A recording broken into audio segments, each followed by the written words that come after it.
Hi, I'm Jeff McLean, a wealth advisor with Wells Fargo Private Bank.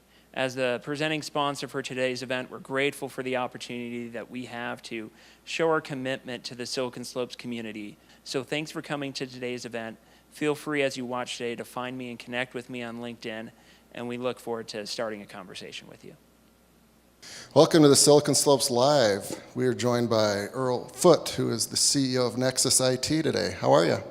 I'm doing really great. Thank you so much for having me here. Thank you for dressing so nice and making me look like even more of a slob. It's just status quo for me, I guess. You always are dressed nice anytime we work I like with the threads.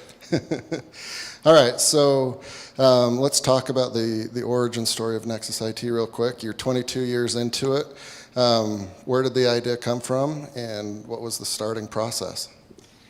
Yeah, really good. I mean, it's been a long time ago, and so hopefully my memory serves me. But my brother and I actually started the company together in 1998, and I think at the time I had just graduated with a structural engineering degree, and my brother had graduated with an IT systems admin degree, and he was starting to see a lot of businesses come to him and ask him to kind of moonlight and help with their IT. And we were seeing a trend in Utah of a significantly underserved market in the small and medium business space where most of those businesses, they were just on the cusp of their digital transformations. They were just starting to use computers and use electronic records, and and really it was a time where most businesses were struggling, particularly the small and medium sized sector, were struggling to figure out how do we leverage technology to benefit us in our businesses. And we felt like we had answers to that question, and particularly we were noticing that the market was significantly underserved by subpar providers out there. And I don't mean to be pretentious in any way, but we've established ourselves over 22 years as a premier market leader, and that's really been our focus, is making sure that we are providing services and solutions and partnerships to our clientele that add significant amount of value to their to the relationship and to their businesses. And we saw an opportunity, and we decided to go for it. Like any fledgling startup or any initial startup, and we were novices at this whole thing. We hadn't studied business. We didn't have, frankly, the first idea how to really start a business and make it successful. And so it was a matter of for months and years, trial and error, and falling flat on your face, and rekeying and retooling and pivoting and figuring something different out, and then getting some feedback and input. And I always tell entrepreneurs and leaders and stuff, I think now they're far more fortuitous than we were 22 years ago, because there's a wealth of information and resources and community and mentors and everything that are available. And granted, I didn't know as well where to look for those things 22 years ago, but they were significantly more scarce than they are now. And so I think it took us longer, and we had harder battles to figure out how do you create a successful, sustainable business model. And so it was an absolute journey, and it was full of great heights and great successes, and it was full of some really bad crashes too that were pretty epic, and we were just trying to figure it out along the way. Yeah. All right. So for $1 million, answer this question in 2020. So what is IT in a minute or two, if you can do it? Yeah, really good. And this can be a complicated question because it does entail so much, and our discipline, is very different than what has grown to be the traditional or the normal interpretation now of IT. But the reality is, we think about everyday life and everyday business. Technology touches pretty much everything that we do, and you have to have professionals who understand all of that and how it all works and how it integrates and how things talk to each other and how to enable and make all that work. And of course, you have disciplines like software development and game development, and those are industries that are growing at a significantly rapid pace in Utah. We, 22 years ago, chose to be on the infrastructure side of IT, and so we design and build computer networks, and we're very proficient at cybersecurity, the compliance side of IT and cloud infrastructure, are some of our core focuses and some of our specialties. And so, if we're talking about career paths, people have a myriad of different options. 22 years ago, you kind of had software development, and you had infrastructure, and now there's DevSecOps, and there's DevOps, and there's InfoSec, and there's all these sub industries within IT now, and so you have a massive amount of options, and it's exciting. It's exciting to see what's available, and just how much the industry has grown. Not only worldwide, but here in Utah, we've had massive amounts of growth in 22 years in the tech industry here. Yeah, absolutely. Good answer. So let's say I'm a customer and I call you and don't know very much. I incidentally don't know very much about IT, and I say, I think I might want your services. So you mentioned a few of the services you provide, but how does that call go? What's the customer journey as it relates to you guys? Yeah, very, very good. And this is something we put a lot of a lot of thought into creating process over the years.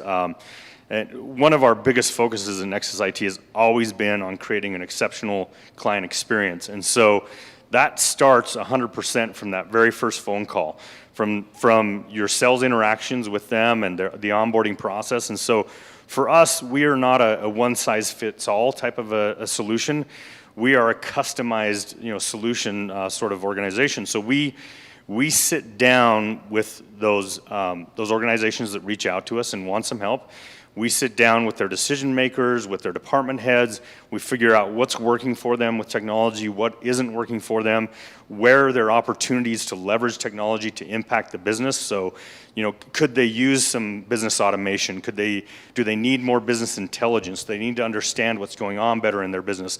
And certainly, where are there gaps from a vulnerability perspective, from reliability, stability perspective? Of course now, and we've been doing this for honestly 22 years, enabling remote workforces. But now that's a massive topic. Where are our gaps in enabling our team to be nimble and work from wherever they need to at any moment? And so we sit down, and figure out with those business leaders, what are their objectives, what are their goals, how do we enable those through the proper use of technology, and how do we create custom solutions that provide all of that to them. And then it's a matter of agreeing upon what the relationship's going to look at and starting a very methodical onboarding process with them. So very cool. So ordinarily, on average, I guess, what's the time frame to onboard a customer? And you guys are a service provider. What does the service look like after the onboarding? Yeah, very good. And that's a unique distinction between Nexus IT and what the community typically thinks of, now as Silicon Slopes, which is a lot of SaaS providers and app companies and things like that. Yeah, we are an infrastructure services company, and so we're quite different than that. To answer your initial question, you asked, what's the time frame like, and that's determined very much by the company who's engaging with us. Sometimes, frankly, they're in a massive world of hurt. They've had a cyber incident, or they've got servers that are down and aren't working, and they need help immediately, within 24 hours max, maybe within a couple hours. And so their onboarding process might start the same day or within a couple of days. Traditionally, the sales cycle, generally because there's a lot of decisions to be made and a lot of, again, these customized solutions to put together for them, it's a 30-day, 60-day kind of process. And then, as soon as we start onboarding, the onboarding process, again, the pace is somewhat at their discretion depending upon the size and locality of the organization. If it's a 20-user company in one office, they may want to roll out in one day, and that's fine, we can do that, right? If they're a 2,500 user company with 30 offices around the country and half of that team that's working remote, that looks very different, right? That's an onboarding process that has to be phased and it has to be a little more methodical, and can take several weeks to do that process. So it varies. Yeah. So there's always going to be some horror stories, right? And any service provider, you go to the mechanic once there's a bunch of smoke billowing from the front of your car. I imagine you guys get some clients in a reactionary way of something's not going good, let's call Earl. What are a few of the horror stories without mentioning names? Yeah, there's been a lot of interesting ones, man. And just to preface, from one business leader to another, I understand the challenges with where your focus goes as a business leader when you're concentrating on growth and on revenue and on profits. And oftentimes IT, and particularly IT security, takes a back seat. And the people that are advocating for those oftentimes don't really get much of a say at the table. I'm talking CIOs and CISOs and IT managers. And what we see more often than not are companies, and honestly, companies of size where you think that this would not happen. More often than not, we see companies that have not taken either simply just having robust functional IT available to them or having secure IT. They don't take it seriously, and it ends up biting them in the rear. And so we get called into a significant amount of very hairy kind of situations where companies have been breached. They're down, they've got all their data encrypted, all their servers are down, and I'm talking even SaaS companies, that their entire platform is down, right? And frankly, I myself, even as recent as the last 18 months, I've gone to dark parking lots in the middle of the night to exchange cash for Bitcoin so that we can, and this isn't something that I advocate, but sometimes when a company has not done the right amount of work up front and they have not backed up their data adequately or any of their systems and their servers adequately, sometimes you have to play the hacker's game, and you've got to pay a ransom to try and get some of that data back. So I've literally been in a Home Depot parking lot at midnight, exchanging cash for Bitcoin for some, with some shady character. Not really. I mean, they're all just good guys, trading Bitcoin out there. But it just feels kind of like you're doing a nefarious drug deal, in this parking lot, so that you can get some Bitcoin, pay a ransom, and work on getting, a potential client back up and rolling. They're really interesting situations. Yeah. Yeah. Well, if that doesn't inspire people to get ahead of it, then I don't know. If anything, would I do not want to be in the Home Depot parking lot trading cash for something that doesn't even exist. All right, so 10, 15 years ago, you had to explain what the cloud was in this example. And then, Amazon Web Services, and now it's just AWS, right? That's just one example. So things have changed a lot over 22 years. That's a given. And things probably change weekly with new technologies coming out or new patches or bugs. How do you and your team, what's your guys' internal process for looking around corners and seeing what's coming next so you can be ahead of the game? Yeah, that's actually something really, really important in our industry particularly, and I think that I may be biased, but I would say that our industry probably evolves at a pace that's quicker than maybe any other industry out there, including software, the software industry. Because of cybersecurity and infrastructure and new technology advancements that are happening all the time.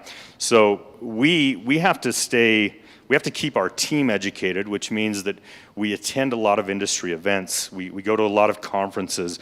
We enroll them in our vendor ongoing education programs, and so weekly or monthly they're in webinars or ongoing education programs, getting new certifications, obtaining new education about what's coming around the corner. Because when you're a partner with these big technology companies, fortunately they are providing a lot of that education to you and helping you understand what their innovations are, what they're creating, what they're building, how it's going to be leveraged within the market. And so and frankly, I've seen in 22 years, I've seen a lot of our counterparts in the market who weren't serious about innovation and who have folded because of it. I've seen our counterparts who still, in the United States to this day in 2021, will say, you don't want to be in the cloud. That's just something weird and woo-woo and out there, right? And it's, those are the types of companies that we see struggle. When you stay on the cusp, and maybe the cusp isn't the right solution for all of your clients, but there are clients who need those things, right? They need them to drive their business. They need them to empower their growth objectives and things like that. And so when you make a concerted effort to understand what's out there, to understand where the industry's going, and it's difficult, and there's blind spots all the time, but we absolutely, we are very engaged in that process. Yeah. All right, so 22 years, if I'm doing the calamities right, and for better or worse, it seems like it's every 7 to 8 years, you've got .com, 9/11, some wars, Great Recession, COVID. All of those probably influence and impact your business as well as everybody else's. Let's just focus on the latest one. What was 2020 like for you? How did you move quickly?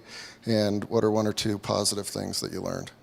Yeah, very, very good questions. And the reality is we did live through all of those, and they had varying impacts on our business. Certainly the younger we were as an organization, I think those impacts were more significant. 2020, and sometimes I almost shy away from saying this, but the reality is I think we had so much momentum heading in the right direction, and we had deposited so much positive capital, and I'm not talking literal dollars, but I'm talking positive capital into the community and into the market, that 2020 actually ended up being our best year in 22 years of history. And it doesn't mean that it was easy, and it doesn't mean that that we weren't unscathed by what was going on. But I think some of the lessons that we learned is, first of all, we sat down as a team as soon as this all started to happen, and we made a decision. We saw businesses and business leaders just kind of folding to the circumstances and basically throwing their arms in the air and saying, this is what's happening, and it's just going to mow over us, and it's going to decimate us as a company, right? We decided that's not going to be our posture. We are going to thrive, and we're going to find a way to do that. And so we set about that. We kept our goals where they were at 20. I saw so many companies adjusting their goals in 2020, and we were like, no, our goals are going to stay where they're at, and we're going to figure out a way to hit those goals, which we did.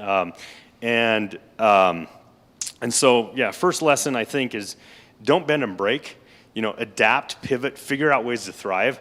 The second piece of advice, and I mentioned it up front, but I think when you've done enough of the right things, you build momentum that maybe isn't completely unstoppable, but at least you've got the train heading in the right direction at the right speed, and it's pretty hard to slow that down. And so I feel like that's really something that helped us significantly in 2020. And I think just stay positive. Like, there's so many things going on around us, and obviously we're barraged by media day in and day out, and it's so easy to get overwhelmed and feel negative about the outlook of what's happening in our country or our world or the current circumstances. And for me, I think in order to thrive as a business, to thrive as an individual, you have to find a way to remain positive, and you have to find a way to day in and day out believe in the vision that you have, and just continue to plug forward on that. Great. Yeah, great answer and great advice. So you've been a great partner in the community, as you referenced, and you're a great partner to us here at Silicon Slopes as our official IT provider. You're also, I always describe you as somebody who's pure in heart and very kind and benevolent. A lot of the world isn't like that. You running a business, how do you compensate for being a good guy and a genuinely nice guy in a world that sometimes isn't? Yeah, this has been a journey for me, you know, as an entrepreneur, and some skill sets that I've have had to obtain, and certainly don't have perfected. Growing up in Utah, and you know, I grew up learning to trust people inherently, and that's served me very well. And there's been times where it hasn't served me very well. And you're right, you know. There are people who will take advantage of those. And look, I'm Irish. You know, my heritage is Irish, and my DNA says that I'm you know, the majority of me is Irish. And Irish are generally fighters. We're scrappy people, and we can be a little ornery sometimes, right? But I think the way I grew up as a lover. I'm a lover by nature, and I am trusting, and I try to be nice, and I try to invest in people and help people, you know, move forward in positive ways.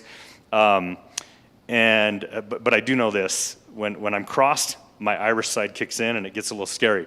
And so I think for me, it's just been a matter of, you know, believing in people and believing in being able to trust them, but at the same time doing your due diligence, checking your facts, making sure that that you've got your back covered, and that the people that you're shaking hands with and signing contracts with, that they are people you can trust, just being a little cautious, you know, and not always taking everything for what do I want to say? Just believing everything that is said or done, right? So yeah. Yeah, good answer.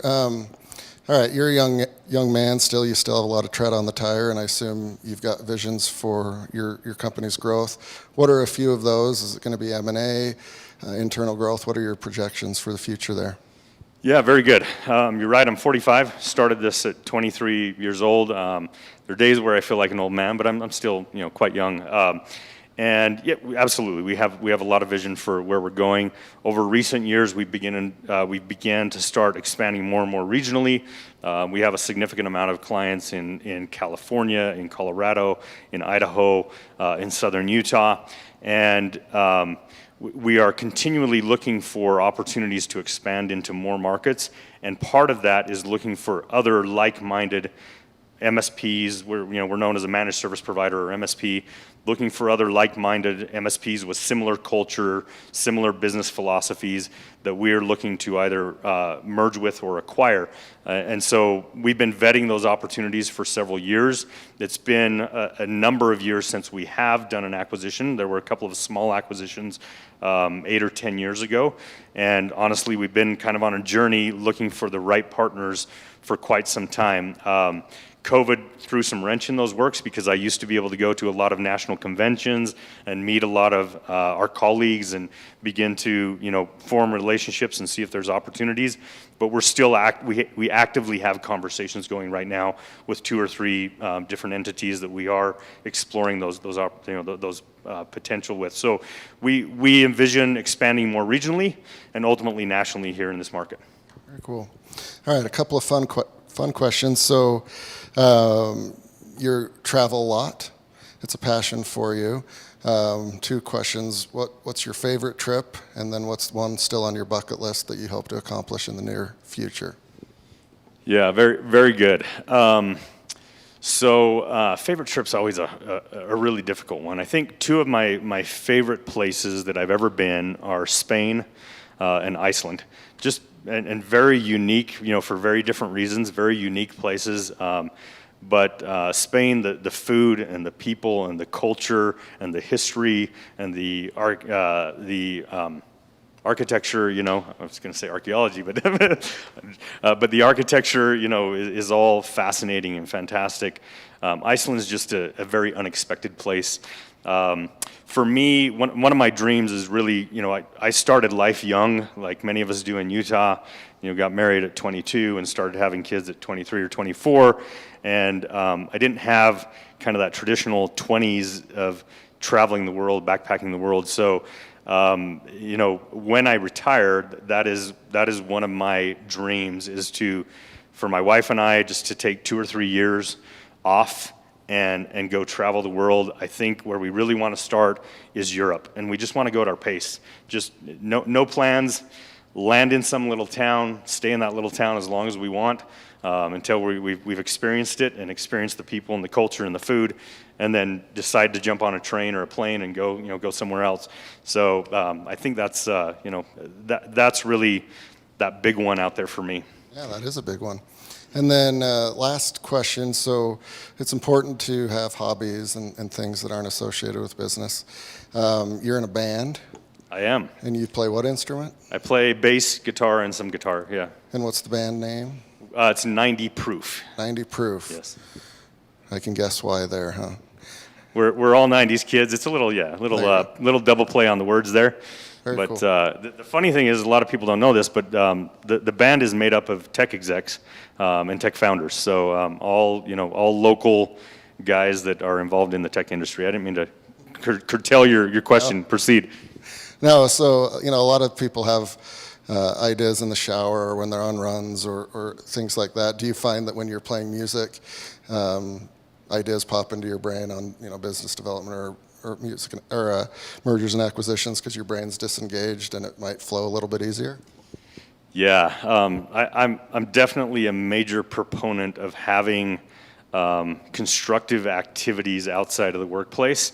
I think they bring a ton of balance to life, and I think that they connect your brain in ways that doesn't happen. So from personal experience, I know that the first dozen years of my entrepreneurial journey or so, that's all I was doing. Like, that's all there was time for. It was 18 or 20 hours a day sometimes, right?